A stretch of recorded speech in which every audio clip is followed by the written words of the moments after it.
Just a few years ago, I left India with two suitcases, big dreams, and definitely little bit fear. Today, I'm a licensed early childhood educator in British Columbia, helping children grow and also helping viewers like you by sharing my experiences and journey. So, in today's video, I'm going to share with you my real story, my real journey from India to Canada, how I moved here, my master's journey, ECE, licensing process, and also how I got my first job. So, without any further delay, let's get started. To begin with, I'll share my background, what my background was in India. So my bachelor's was Bachelor's of Technology, BTech. I did it in computer science. And as soon as I was done with my BTech, I started working in an MNC. I worked there for almost 2 years. It was pretty perfect, quite comfortable life, stable career, good salary. But I always wanted to do something else. I always had that urge to do something more meaningful. And that's when I decided that I want to switch my career and I wanted to do teaching because I was always inclined to teach. It was my passion. I loved teaching. And that's when I pursued Bachelor's of Education. And I even started my job as a teacher in India. And that was a major shift in my career. After teaching for almost 4 years, I was looking for more opportunities and more growth. And after discussing with my family, that's when we decided that we are going to move to Canada and I'm going to pursue my Master's of Education from Canada. I started researching, I started looking for universities, program, how it works, what's the Canadian lifestyle, how the education system works. I looked for a lot of options and finally I decided with Thompson River University. So I moved to Kamloops, located in British Columbia, and started my course Masters of Education. I came here in September intake 2021. Now, once I moved to Kamloops, once I moved to Canada, it was in September 2021. I came here in my September 2021 intake for Masters of Education.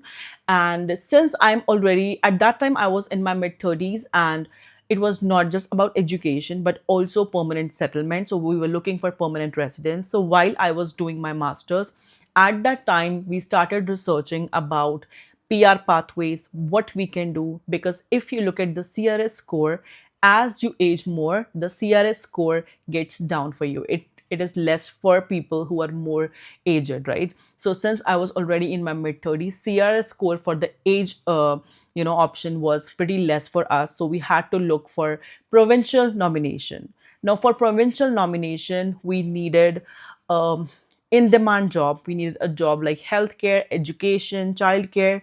And since I was already in education field, I wanted to do something related to that. There was no point of going in healthcare or anything else. So that's when we decided we are going to explore this option of early childhood education. So while doing my Masters of Education, I decided, okay, I want to explore this option of early childhood education. I wasn't really sure about it because in India, I had not worked with this age group like 3 to 5 or even infant toddlers, but I was taking much senior classes. So I wasn't sure if this would be something I would love to do or not. So I started with my certification for RA, that is responsible adult. I did my RA, I did my first aid, and I started looking for a job for an RA. And because that was my path to get into childcare and to see if it is for me, I am for childcare or not, and how it goes. So that's when I got my first job as an RA. I started working there. I was on study permit at that time. And after 2 to 3 months, I enrolled in my ECEA course because that time I decided that, okay, I want to go with this. Because earlier I was confused. I wasn't sure if I want to do this or not. And I didn't want to waste any money or any time, energy doing another course. So that's when I decided, okay, I'm going to do ECEA. And I enrolled in a course for ECEA. And soon I was ECEA from RA. I took level up. I leveled up, and I was an ECEA.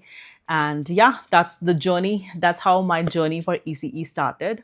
So now I'm an ECEA. I even graduated from my Masters of Education. Now ECEA at that time, It was eligible for provincial nomination as well. So things were going on track. I worked as an ECEA for almost a year. And that's when I got to know that I can actually claim credits from my Bachelor's of Education and apply for ECE license, not assistant, but ECE. I researched about it, look about it on the website, on videos, and that's when I applied for my ECE license based on my Bachelor's of Education in India.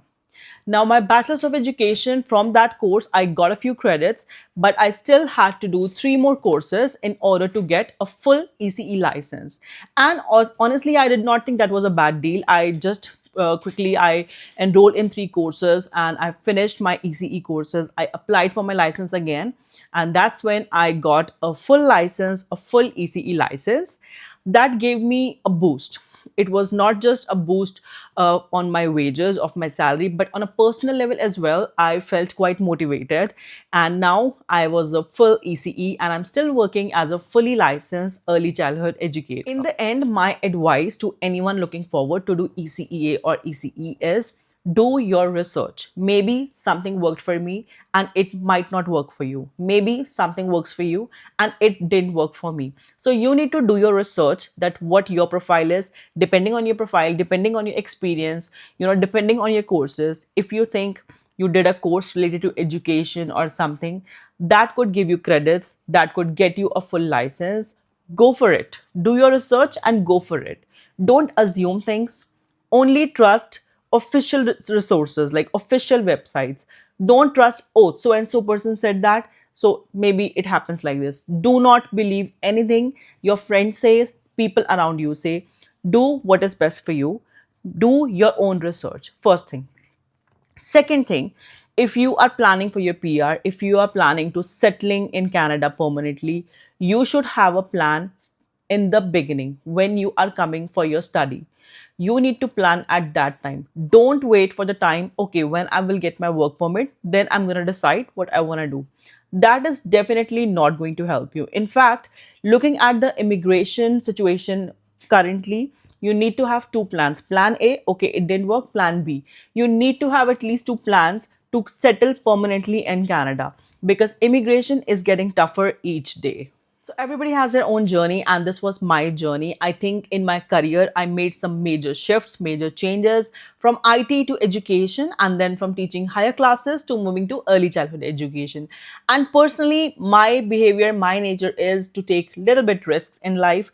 I think if you want to reach somewhere, if you have some goals, you do need to take risks and you need to step out of your comfort zone. If you are stuck in your comfort zone, if you're stuck in that circle, I think it would be hard for you to see the beauty that's waiting outside for you.